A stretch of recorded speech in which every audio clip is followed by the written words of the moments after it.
and welcome to Leaders of Tomorrow, 18-hour special initiative that celebrates the undying entrepreneurial spirit of micro, small and medium enterprises. Here's what we have lined up on the show for you today. Excerpts from an interview I did earlier this week with serial entrepreneurs Meena and K. Ganesh, and an interview with the Entrepreneurial Development Institute. That's coming up on Insight, and on Bright Sparks tonight, we're featuring Chani Carpets as well as the Violet. That's what we have in store for you tonight. Let's get started with the show right away. What does it take to be not just an entrepreneur, but a serial entrepreneur at that, particularly in areas like education and healthcare, which are more regulated than others? And what advice would such entrepreneurs then have to give fellow serial entrepreneurs? Listen in fact, to the top advice from Meena Ganesh and K. Ganesh of Portia Medical and Tutor Vista fame. I want to talk about the regulatory environment and what advice you would have for our viewers in terms of just how to deal with the kind of regulations that exist in India right now for startups, and also whether you would really like to see any more clarity on any of the policy framework that exists right now. I do very strongly feel for the next 10 to 15 years, you will see a lot of startup using technology, but the core sectors that we work with, whether it is education, whether it is healthcare, whether it is transportation, will need a lot of working with the government, the policymakers, and also working with partners. Like in Portia Medical, we work with top pharma companies, we work with top hospitals. So unlike the previous generation of startups, whether it is Google, Facebook, Twitter and all of those, where it were individually driven, consumer internet companies, you will see a lot more collaborative need working. So therefore, all the governments, not just Indian government, whichever countries the startup operates in, it's extremely important for the government and the startup ecosystem to work together, because the policies are not today favorable for startups to come and disrupt. We still live in old rules and regulations which were meant for 50 years back or 100 years back. Now, the central government has made no bones about the fact that if India is to become a manufacturing giant competing on a global stage, then we need skilled manpower, something which is sorely lacking now. I caught up earlier with the Principal Secretary and Director of the Entrepreneurship Development Institute in Chennai. He spoke about the various certificate courses the institute offers. He also spoke about the training and hands-on services on offer for entrepreneurs. Take a listen. Thank you so much for speaking with us. Let's kickstart this interview by asking you to walk our viewers through the different kinds of skill development programs that are being conducted by your institute. EDI helps these people to generate business ideas, crystallize them and then convert them into business plans, and then get financing for them through the district industry center. So the EDI actually works with the state government of Tamil Nadu under the three major programs. So one meant for very small micro businesses up to 5 lakh of rupees, then under the Prime Minister's employment program for about 25 lakh of rupees, and under the state government's new enterprise development scheme for the first generation entrepreneurs, and that under that we give loans up to almost like crore of rupees. So EDI is the space of supporting them, facilitating and training them for launching these businesses. If I was to ask you, in your opinion, if you could give us a list of 5 key skill sets that, in your opinion, you think entrepreneurs need to successfully launch their own dream ventures, what would it be? Fundamentally, I think it requires a crystallization of the business idea, because many youngsters who have a clarity on what they want to do are often, I think, more successful. So initially guiding them on fine-tuning their business idea, and then matching the business idea with the business opportunity that exists in the market, and then fine-tuning the business model. That is where the most important exercise is. So we help them run through a business model canvas, which enables them to put all their business ideas in a 9-dimensional framework, and thereafter which helps them to prepare a business plan. So this support is rendered through these training programs that we run, and these are done in every district. What are some of the government-supported programs at the EDI that you provide? Can you elaborate this for our viewers, and what are the kinds of loans that an entrepreneur, for example, can avail from the EDI? Can you give us some examples of how our viewers can really go about tapping those funds? The government of Tamil Nadu currently operates three schemes. One is the Urban Youth Employment Generation Program, which is targeted at micro entrepreneurs whose investment is probably less than 5 lakhs. The other scheme, which, as I mentioned, is the Prime Minister's Employment Generation Program, where the investment can go up to about 25 lakhs. And then the new Entrepreneurs Enterprise Development Scheme, where the investments is of a higher order, the range of almost like 1 crore. In all these schemes, I think 25% subsidy is available, which can be used for them to kind of improve their cash flows. What advice would you give to startups and to startup entrepreneurs who are watching this show on how to go about reducing risks and handling innovation failures for their new ventures? I know that a lot of them get put off. The success ratio for startups is not very high. But how do you factor all of those in and then move on to the next level? Fundamentally, if you are looking at a very innovative product, then what we would advise them is to run some test marketing in order to understand the dynamics of the market, and also get the support of a good mentor in the same space, so that they are advised about the dynamics of the market. Because fundamentally, any product has to survive in a competitive market where there are substitutes and differentially better products or maybe cheaper products. So new startups often come with very brilliant ideas, but often lack the market exposure and the market understanding. So this requires a higher level of support in the form of mentorship. So we have tied up with a couple of organizations. One is the TAI and another is Bharat Yuva Shakti Trust, or BYST. So these are non-profit organizations which have a number of successful entrepreneurs on their panel who support our entrepreneurs with advisory support in the form of mentorship. Talk to us also about what kind of incubation and training workshops are needed for startups to scale up in India, and how do these development programs really help them when it comes to that? What is required is a good support ecosystem, and Tamil Nadu has this support ecosystem in the form of these incubators. And EDI has been now the last couple of years motivating engineering colleges and arts and science colleges to set up their own incubation facilities in order to expand the reach and the coverage of these incubation facilities across the state. Now, social entrepreneurship is something that we speak about quite often here on the Leaders of Tomorrow. EDI, of course, promotes social entrepreneurship. What is the window of opportunity or window of opportunities which are available on your portal for grassroots innovators?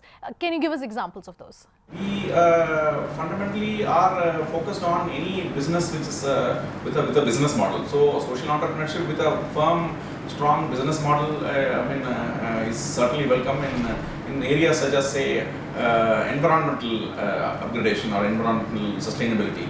So the number of organizations, a number of startups have come up with brilliant ideas on especially on urban problems like say garbage disposal, and in terms of treatment of wastewater, etc. So this space requires a substantial amount of innovation and business ideas and entrepreneurs, good entrepreneurs. So we in EDI welcome and support these entrepreneurs, and we are also in the process of working with social entrepreneurship incubators such as Will Grow and so on and so forth.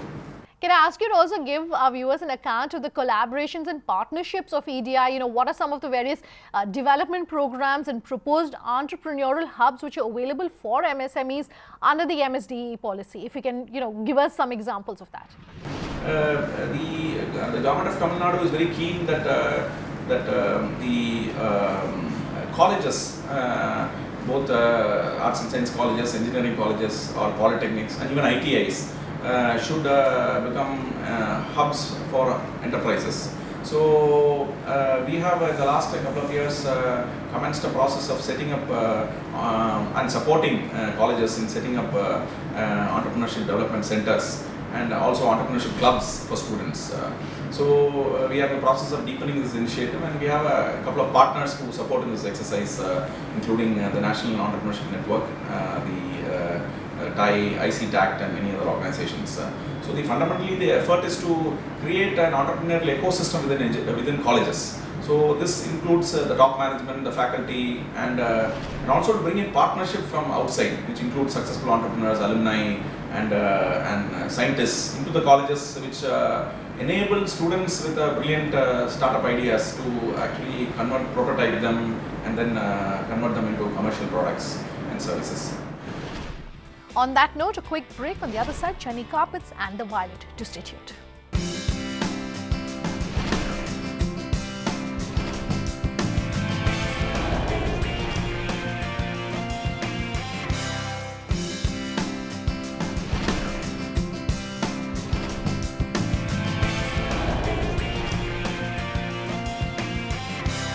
Welcome back. You're with us here on Leaders of Tomorrow, and we're putting the spotlight on Chani Carpets and the Violet. A hand-woven carpet often conjures up images of myths and magic, but how an entrepreneur goes about building an empire in this business is no fairy tale. Pooja Jain was in the pink city of Jaipur. She visited Chani Carpets. Here's what they had to say.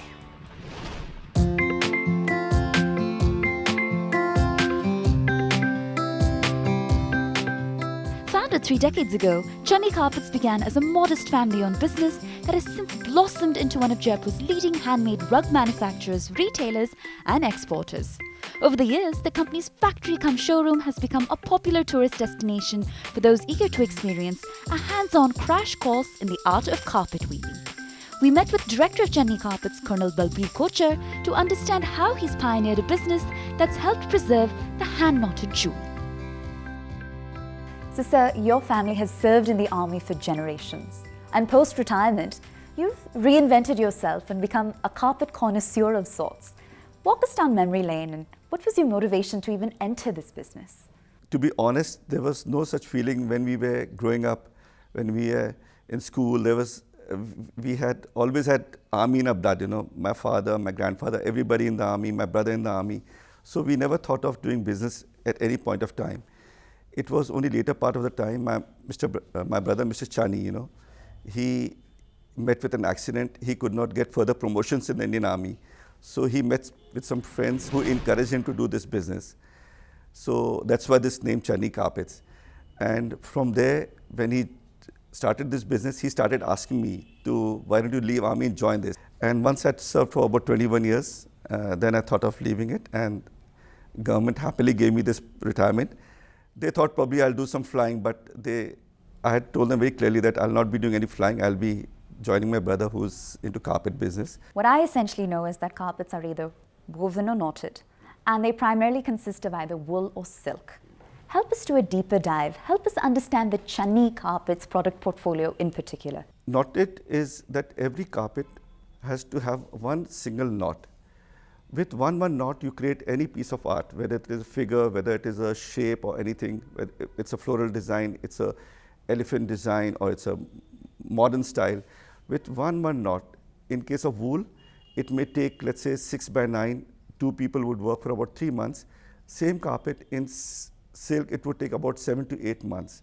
So if somebody puts in 7 to 8 months of labor by making one knot to create this piece of art, it has its own value. Well, let's talk more about your commitment to global compliance standards. How do you cater to foreign buyers in particular? See, when you're dealing with domestic and foreign buyers, normally it's experience that foreign buyers are much more educated, much more knowledgeable as far as the carpet is concerned. The foreigners, they have a very different feeling for the carpet. They feel the carpet is a must for any particular good home. It's part of the decor. If it's not there, they miss out on something. And then we do have some importers in Canada and United States who are very conscious of this fact that they have to get a very quality product from us. So we do have to monitor that all the products that are manufactured here, they have a good compliance level, you know, that which we don't compromise as such. How do you sort of maintain an edge in this competitive landscape? How are your offerings unique? Especially being from the army, so it's already there in the system. To be truthful to the customer, to give him the right information, to give him the right product, and back it up with a good service. If you have to compete with somebody from Iran, Iraq, Ukraine, Azerbaijan, other different countries where they are making huge number of carpets, if you have to be competitive, then somebody has to trust us on the quality, and backed with good, of course, the price has to be very practical and reasonable, followed by good service, the product will sell. Now, you've talked a bit about foreign versus domestic consumers. I want to take the conversation a bit back to home ground here. So, GST, your thoughts on goods and service tax and the impact it'll create going forward? It would do good to the industry, but presently being in embryonic state, so we are not very sure how it's going to impact the carpet industry in particular. We are still very unsure. Bihar is the only state which has implemented it. So we are just awaiting how the state government or how the two central and the state government, how they take on this particular artwork as such. What would you say is the most satisfying part of your job? This particular industry, this particular company as such would be supporting at least about 500 to 700 families. So that's a huge satisfaction level, despite the fact that everybody is moving to machines and industrializations. So this is one part where you feel that so many villages, so many people working in the town back home are getting money right at their doorstep at home and putting in their little bit to make this piece of art. As a provider of handwoven silk, wool, jute and cotton carpets of the finest quality and variety, Chani Carpets has attracted customers from across the globe. Renowned for its range of lush designs, the ability to customize orders, its advanced logistics infrastructure and world-class customer service, the Carpet Connoisseur Company is making its presence felt one home at a time. Subscription boxes are the in thing to gift as we speak, but how many items of those luxury boxes do we actually need? Pune-based startup brought Pamper Boxes for Women, which offers sanitary essentials in the most exquisite manner. Paulimir Mukhopadhyay has the story. Periods. That time of the month for women, a taboo for most men. According to research, a lady spends almost 1500 days of her life having periods. Only 12% of India's 355 million women use sanitary napkins. Around 70% of women in India cannot even afford them. But this story is not about them.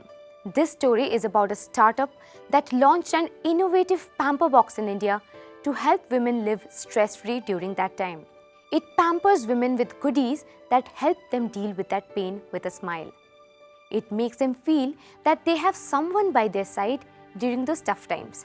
The Violet Box. Offering guilt-free pampering to women, the Violet Box bundles a whole range of products starting with samples of premium cosmetics, gourmet chocolates, yoga bars, sanitizer, fine tea and coffee, along with period essentials like sanitary napkins and tampons. This feel-good period box is built on an online subscription-based model in varieties like Fantastic Box and Wow Box with 1, 3 or 6 months options. Yogita, for starters, why did you choose the name Violet for your company? So, as kids, you must have seen boys relate to blue, girls like pink.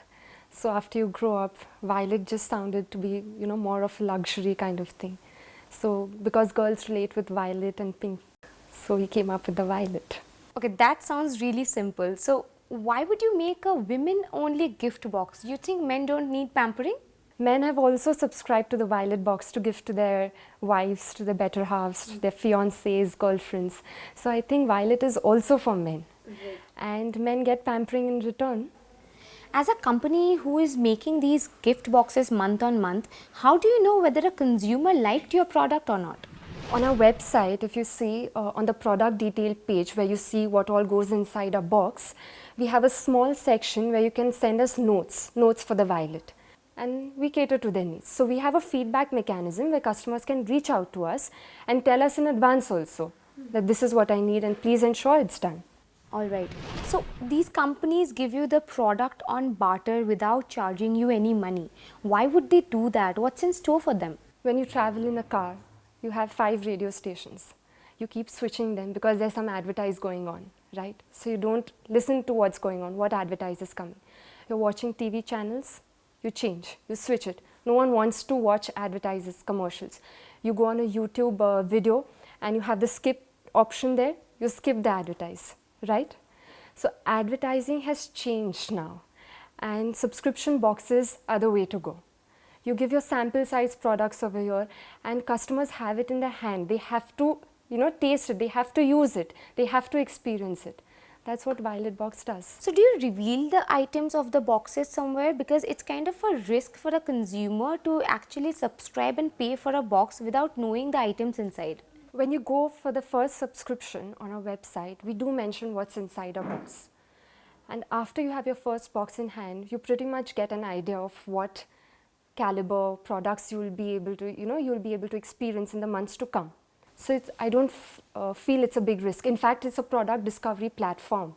So you basically set the bar really high with the first box itself. Now give us an idea about the revenue and the funding status of the Violet box. Violet was launched early this year, like I told you. We received angel investment from a high net worth individual for a pivot from the app to the subscription box. And we have applied for Series A funding now. With new surprises and indulgences boxed up every month, the Violet managed to get subscription from over 1,000 customers within just a year of its inception. So the Violet has a curating team that tries all the gourmet products out there in the market, and then for a coming month decides specifically which dark chocolate should go into, which green tea, which coffee, and this way we come up with a really cool variety of products for you. And when it comes to cosmetics, we make sure that you have the products which are skin neutral but at the same time exotic, like scrubs and foot sprays, which you can really enjoy and pamper yourself with. The uniqueness of the Violet lies in the fact that this startup collaborates with various NGOs like Swadhar, Chaitanya Mahila Mandal and Hindu Women Rescue Home to donate period essentials to those in need. It not just aims to solve the menstrual hygiene problem in India, but also hopes to leverage their first mover advantage and become a booming startup in years to come. That's all we managed to pack into this episode of Leaders of Tomorrow. But do remember, you can write to us at leadersoftomorrow@townsgroup.com. You can reach us on social media using the hashtag LOT or call us on that number which is on your screen. Thanks for watching.